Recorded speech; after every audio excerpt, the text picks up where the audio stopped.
T20 உலகக்கோப்பை cricket தொடரில் கனடாவை வீழ்த்தி பாகிஸ்தான் அணி முதல் வெற்றியை பதிவு செய்தது.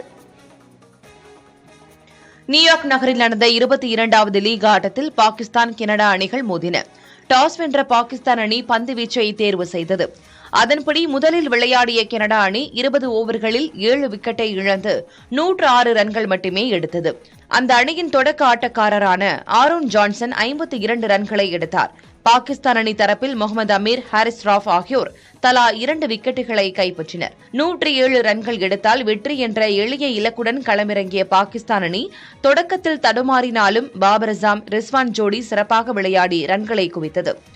சிறப்பாக விளையாடிய முகமது ரிஸ்வான் அரை சதம் அடித்து அசத்தினார்.